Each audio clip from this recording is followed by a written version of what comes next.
બનાસકાંઠાથી અગત્યના સમાચાર કે જ્યાં પાલનપુરમાં આધેડને હની ટ્રેપમાં ફસાવીને 5 લાખ પડાવ્યાનો મામલો સામે આવ્યો છે। જાણકારી એવી છે કે પોલીસે 2 લોકોની આ કેસમાં ધરપકડ કરી લીધી છે। વિગતવાર સમાચાર જો આપને આપું તો બનાસકાંઠાના પાલનપુરમાં એક હની ટ્રેપની ફરિયાદ પાલનપુર તાલુકા પોલીસ મથકે નોંધાઈ। આધેડ કોન્ટ્રાક્ટરને દવાના બહાને ચંદીસર ખાતેની ઓફિસમાં બોલાવી હની ટ્રેપમાં ફસાવાયા। દવા અંગેની વાતચીત કરવા કોન્ટ્રાક્ટર ઓફિસમાં ગયા તો મહિલાએ અશ્લીલ વર્તન કરી કોન્ટ્રાક્ટરને ફસાવી દીધો।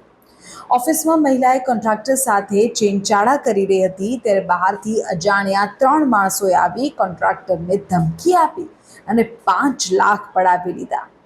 અક્ષય ઉજેઠિયા, ડાયાભાઈ ભાગડિયા અને એક મહિલા આમ કુલ 3 અને અજાણ્યા પુરુષો સામે પાલનપુર પોલીસ મથકે હની ટ્રેપની ફરિયાદ નોંધાઈ છે। પાલનપુર તાલુકા પોલીસે અક્ષય અને ડાયા ભાગડિયાની ધરપકડ કરી લીધી છે। પાલનપુરમાં 3 દિવસમાં 2 હની ટ્રેપના કિસ્સાઓ સામે આવ્યા।